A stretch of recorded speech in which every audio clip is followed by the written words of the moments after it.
Hi hello friends, welcome to Sivaji 60. So நம்ம இன்றைக்கி வீடியோஸில் மட்டும் இல்லை, இன்னும் ரெகுலராக பார்த்தீங்கன்னா ஒயரிங்கை பற்றி ஃபுல்லாக வீடியோஸ் போடலாம் அப்படின்ட்டு இருக்குது.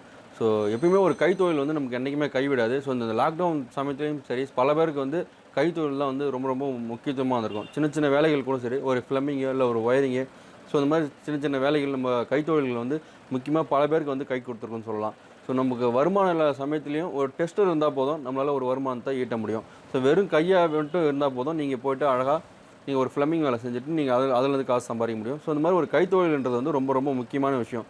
ஸோ அந்த மாதிரி கைத்தொழிலை நீங்கள் கற்றுக்கணுன்னா நம்ம சேனலில் இதுக்கப்புறம் எந்த மாதிரிலாம் தொழில் பண்ணலாம் அப்படின்ற மாதிரி சின்ன சின்னதாக ஒரு வீடியோஸ் போடலாம் அப்படின்றது ஒரு ஐடியா இருக்குது. அதில் ஃபஸ்ட்டு விஷயமா வந்து பார்த்திங்கன்னா, ஒரு ஒயரிங் எப்படி பண்ணலாம், இல்லை ஒரு ஃபேனு, இல்லை ஒரு டியூப்லைட், ஒரு சாதாரணமாக ஒரு டியூப்லைட் ஃபால்ட்டு அதை போய் எப்படி பார்க்கலாம், இல்லை ஒரு ஃபேனு வந்து எப்படி நம்ம வந்து புதுசாக வாங்கி கொடுத்தாங்கன்னா அதை ஒரு ஃபேன் நீங்கள் வாங்கி மாட்டினீங்கன்னா உங்களுக்கு ஒரு ₹100 உங்களுக்கு தாராளமாக தருவாங்க. ஒரு ஃபேன் மாட்ட தெரிஞ்சால் உங்களுக்கு நீங்கள் போய்ட்டு ஒரு வீட்டில் ஒரு ஃபேன் புதுசாக வாங்கி மாட்டி கொடுக்குறாங்கன்னா கம்மியான விலையை நான் சொல்கிறேன், ₹100 நீங்கள் வாங்கலாம். அதுக்கு அதிகபட்சம் ₹200 வரைக்கும் கூட சென்னை சைடெலாம் வாங்குறாங்க. ஸோ கிராமத்து சைடெலாம் வந்து ₹100 கம்பல்சரி. ஒரு ₹100 கம்மி இல்லாமல் ஒரு ஃபேன் மாட்டுறதுக்கு யாருமே வாங்குறதில்ல. ஸோ ஒரு டியூப்லைட் சரி பண்ண போகிறீங்கன்னா ஒரு ₹100 கம்மி எந்த ஒரு வேலையுமே வந்து எலக்ட்ரிஷனாக இருந்தாலும் சரி, ஃப்ளம்பிங்காக இருந்தாலும் சரி, யாருமே செய்கிறது கிடையாது. நம்ம சேனல் ஆல்ரெடி ஃப்ளம்பிங்க்கும் நம்ம நிறையா வந்து வீடியோஸ் போட்டிருக்கோம். அது இல்லாமல் ஒயரிங்காகவும் நிறையா போட்டிருக்கோம். இதுக்கப்புறம் பிரத்யேகமாக ஒயரிங்காகவே தனியாக வீடியோஸ் வந்து ரெகுலராக நம்ம பண்ண போகிறோம். ஸோ ஒரு வீடு மேலே சீலிங்கில் எப்படி நீங்கள் போடலாம், எப்படி வந்து அதை ஒயரிங் பண்ணலாம், ஒரு வீடு வந்து எப்படிலாம் வந்து நீங்கள் லைன் போடணும், இது எல்லாமே வந்து டீட்டெயிலாக நம்ம ஒரு வீடியோவாக வருஷலாக பார்க்க போகிறோம். ஸோ அதோட ஃபஸ்ட்டு இன்ட்ரடக்ஷனாக நம்ம வந்து ஃபேனை வந்து எப்படி முடுக்கலாம் அப்படின்றத வந்து நான் உங்களுக்கு ஒரு வீடியோஸாக வந்து ரெடி பண்ணியிருக்கேன். அந்த வீடியோஸை நீங்கள் பார்த்துட்டு வாங்க, போகலாம்.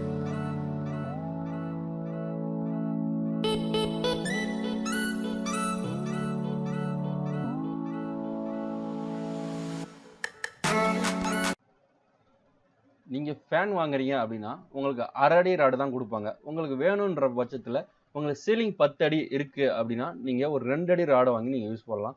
அதுக்கும் மேலே ஹைட்டாக உங்களுக்கு சீலிங் போகுது அப்படின்ற பட்சத்தில் நீங்கள் இன்னும் கொஞ்சம் நீட்டாக ஒரு 3 அடி 2 அடி இந்த ரேஞ்சுக்கு போகலாம். ஒரு 12 அடி நீட் இருக்குன்னா உங்களுக்கு 2 அடி இல்லை 3 அடி கூட உங்களுக்கு இங்கே சீலிங் ஹைட்டுக்கு தகுந்த மாதிரி நீங்கள் அந்த பைப்பை வாங்கி நீங்கள் யூஸ் பண்ணிக்கலாம்.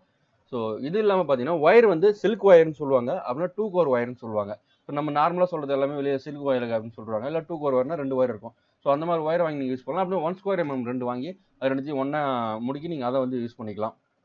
ஸோ நான் 1 ஸ்கொயர் mm வந்து யூஸ் பண்ணுறேன். இது பார்த்தீங்கன்னா இந்த 2 ஒயரையும் ஒன்றா வச்சு இதில் ஹோல்ஸ் இருக்கும், பார்த்தீங்கன்னா தெரியும். ரெண்டாமே எல்லா ஹோல்ஸ் வந்து செட்டாக இருக்கும். ஒரே ஒரு ஹோல்ஸ் மட்டும் தனியாக இருக்கும் லாஸ்ட்டில். அந்த ஹோல்ஸ்லாம் நீங்கள் வந்து இந்த ஒயரை விடணும். அதை டைட்டாக வந்து நீட்டாக கிழிச்சிருக்கு பாருங்கள், அந்த பக்கத்துலேருந்து நீங்கள் ஒயரை விட்டுட்டு மேலே வந்து கொண்டு போகிற மாதிரி இருக்கும். மேலே நீட்டாக நீட்டி விட்டுட்டு, இந்த நீட்டாக கிழிச்சிருக்கிறதுக்கு எதுக்காக கிழிச்சிருக்காங்க அப்படின்னா, இந்த ஃபேனில் ராடில் வந்து நீங்கள் அதை வந்து கனெக்ட் பண்ணுவீங்க. ஸோ அப்படி கனெக்ட் பண்ணுறப்போ அது உங்களுக்கு டைட்டாக பிடிக்கணும் அப்படின்றதுக்காக. அதில் கொஞ்சம் லூஸ் இருந்தாலும் உங்களுக்கு ஃபேன் வந்து ஷேக் ஆகிறப்போ ஆடும். அதனால அந்த லூஸ் இல்லாமல் டைட் பண்ணுறதுக்காக தான் அந்த காடியை வந்து நீட்டாக கொடுத்துருக்காங்க. அதில் சின்னதாக ஒரு ஸ்க்ரூ ஒன்று பண்ணியிருப்பாங்க. அந்த ஸ்க்ரூ எடுத்துருங்க. அவங்க கொடுக்குற அந்த பைப்புக்கு தான் அந்த ஸ்க்ரூ உங்களால் மேட்ச் பண்ண முடியும், இல்லைனா மேட்ச் பண்ண முடியாது. சிங்கிள் ஸ்க்ரூ மட்டும் இருக்கும். ஸோ அந்த ஸ்க்ரூ நீங்கள் கைட்டு எடுத்துட்டுலாம். இதில் வந்து தனியாக செட்டில் வந்து உங்களுக்கு தனியாக ஒரு போல்டு நட்டு வரும். அந்த போல்டு நட்டை இதில் போட்டு டைட் பண்ணணும். ஸோ உங்களால் எந்த அளவுக்கு டைட்டாக பண்ண முடியுமோ அந்த அளவுக்கு வந்து டைட் பண்ணுங்கள்.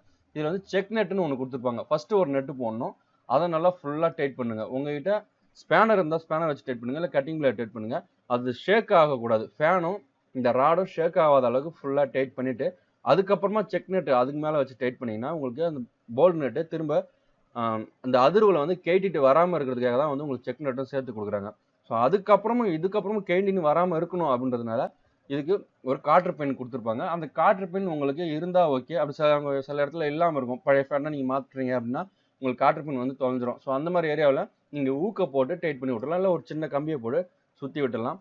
ஸோ ஒயரை வந்து சின்னதாக சீவுங்க. இந்த மாதிரி சின்னதாக சீவிட்டு அது முடுக்கி 2ஆக மடிச்சுக்குங்க. ஸோ அப்போ தான் அது உள்ள வந்து டைட்டாக உங்களால் பிடிக்க முடியும். ஸோ அதில் வந்து ரைட் சைடில் பார்த்தீங்கன்னா 2 ஹோல்ஸாக இருக்கும் இந்த கனெக்டரில்.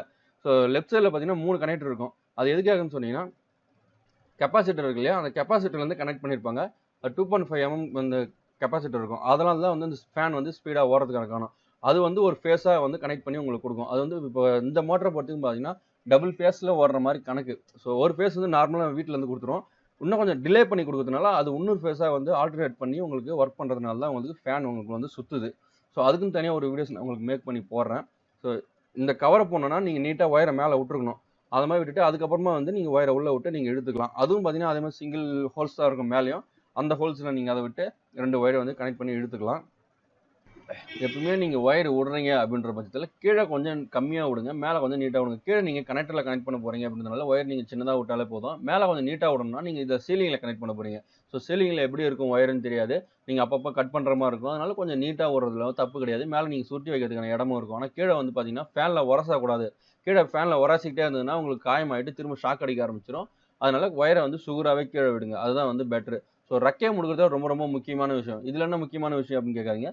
இந்த ஸ்க்ரூ இருக்கு இல்லையா, இந்த ஸ்க்ரூவை வந்து நீங்கள் டெஸ்ட்டு தான் வச்சுருக்கீங்க. நீங்கள் டெஸ்ட்டை வச்சு டைட் பண்ணால் போதான்னு சொல்லிட்டு டெஸ்ட்டை டைட் பண்ணிட்டீங்கன்னா கொஞ்ச நாளில் வந்து ஃபேன் ஆட ஆரம்பிச்சுன்னா கொஞ்சம் உங்களுக்கு ரெக்கை லூஸ் ஆகி கீழே விழுறது கூட வாய்ப்பு உண்டு. அதனால் முடிஞ்ச அளவுக்கு நீங்கள் திருப்பிலியை வச்சு டைட் பண்ணுங்கள். அந்த திருப்பிலியை உங்களுக்கு அப்போ தான் ஃபுல் ஸ்ட்ரென்த் கொடுத்து உங்களால் டைட் பண்ண முடியும். அப்போ தான் உங்களுக்கு ரெக்கை திரும்ப கைண்டிட்டு வராமல் உங்களுக்கு ரொம்ப நாளைக்கு வந்து அந்த ரெக்கை ஷேக் ஆகாமையும் ஃபேன் வந்து ஸ்மூத்தாகவும் உங்களுக்கு ஓடுறதுக்கான வாய்ப்பு வந்து அதிகம்.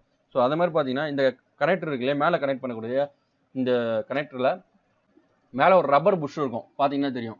ஸோ இந்த ரப்பர் புஷ் எதுக்காக அப்படின்னா, மேலே உங்களுக்கு ஃபேனில் ஏதோ ஒரு சம்திங் ஏதோ ஒரு ஃபேனில் ஒரு ப்ராப்ளம், அந்த நேரத்தில் உங்களுக்கு ஷாக் அடிக்காமல் இருக்கணும். ஃபேனில் அதுல வந்து லீக் ஆகக்கூடிய கரண்ட் வந்து உங்களுக்கு சீலிங்கில் போயிட்டு அதன் மூலிமா வீட்டு ஃபுல்லாக வந்து சில வீட்டில் வந்து ஷாக் அடிக்கும், பார்த்தீங்கன்னா தெரிஞ்சிருக்கும்.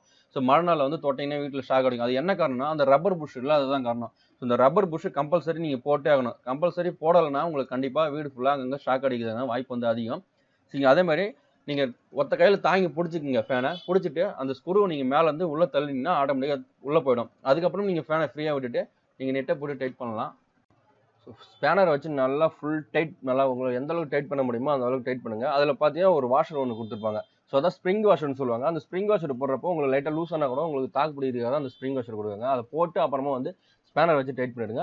அதுக்கு அப்புறம் இந்த ஹோல்ஸ், சின்னதாக ஹோல்ஸ் இருக்கும், அதில் பார்த்தீங்கன்னா தெரியும். ஸோ அதில் நீங்கள் காட்டர் பண்ண போட்டு அந்த காட்டர் பண்ண விரிச்சு விட்டுருங்க. அப்போ தான் வந்து உங்களுக்கு கைடிட்டு வராமல் இருக்கும். ஸோ ஒரு சேஃப்டியாகவும் இருக்கும். கம்பல்சரி நீங்கள் மேலே அந்த புஷ் போட மறக்காதீங்க, லவர் புஷ்ஷை. பார்த்தீங்கன்னா மேலே வந்து பவர் வர்றது எல்லாமே பார்த்தீங்கன்னா பெரும்பாலும் ஃபேஸ் நியூட்ரல் ரெண்டுமே பார்த்தீங்கன்னா 2 கலரில் போட்டுருங்க, ரெட்டு அண்டு பிளாக்கு. ஸோ இது ரெண்டுமே வந்து போட்டு தான் உங்களுக்கு அனுப்பிடுவாங்க. அது ரெண்டுத்துலேயும் வந்து கரெக்டாக வந்து அடிச்சுட்டு நல்லா ஃபுல்லாக டேப் சுற்றிட்டு அதுக்கப்புறம் போட்டு நீங்கள் ஆன் பண்ணி பார்க்கலாம். ஃபேன் இப்போ வந்து இங்கே ஃபிக்ஸ் பண்ணிட்டீங்க. இந்த ஃபேனை ஃபிக்ஸ் பண்ணுறது தான் உங்களுக்கு 150 ரூபா நீங்கள் மினிமம் வாங்கலாம். ஸோ சென்னை சைட்லாம் பார்த்தீங்கன்னா 200 கூட ஒரு ஃபேன் ஃபிக்ஸ் பண்ண வாங்குறாங்க. ஸோ ஒரு சின்ன சின்ன தொழில்கள் இந்த மாதிரி உங்களுக்கு ரெகுலராக வந்து நீங்கள் சின்ன சின்ன அமௌண்ட் சம்பாதிக்கிறதுக்கான ஒரு விஷயத்தையும் நான் ரெகுலராக இருப்பீங்கன்னு நினைக்கிறேன். ஸோ இது வந்து உங்களுக்கு கண்டிப்பாக ஒரு சின்ன ஒரு இன்ஃபர்மேஷனாக உங்களுக்கு கொடுத்துருக்கோம். இது கண்டிப்பாக ஒரு இன்ஃபர்மேஷன் கொடுத்தீங்கன்னா ஒரு லைக்காவது பண்ணுங்கள். ஸோ அது ரொம்ப யூஸ்ஃபுல்லாக இருக்கும் நம்ம சேனல் அடுத்தடுத்து நம்ம வளர்கிறதுக்கு. நீங்கள் எப்படிப்பட்ட கம்பெனியில் வேலை செஞ்சாலும் சரி, எங்கே வேலை செஞ்சாலும் சரி, ஒரு சின்ன ஒரு வேலை தான். இந்த வேலை வந்து எனக்கு மிகப்பெரிய அளவில் நமக்கு உதவும்னு சொல்லலாம். இந்த மாதிரி பல விஷயங்கள் வந்து சின்ன சின்னதாக இருந்தாலும் அதை நான் உங்களுக்கு டேரெக்டாக வந்து வீடியோஸாக நான் வந்து போடலான்னு இருக்கேன். அது மட்டும் இல்லாமல் நம்ம எடிட்டிங் பண்ணுறதுக்கு நம்ம சிஸ்டம்லாம் கொஞ்சம் ரெடியாக இல்லாததுனால நான் வந்து முடிஞ்ச அளவுக்கு கொஞ்சம் ராவாக தான் வீடியோஸ் இருக்கும். ஸோ ரெகுலராக அடுத்த வீடியோஸில் கொஞ்சம் நம்ம எடிட்டிங் பண்ணி நான் உங்களுக்கு அழகாக போடுறேன். ஸோ இப்போதைக்கு கொஞ்சம் ராவாக இருக்கிறதுனால கொஞ்சம் மன்னிச்சிடுங்க. அடுத்தடுத்த வீடியோஸ் உங்களுக்கு பெட்டராக நான் வந்து உங்களுக்கு போடுறேன்.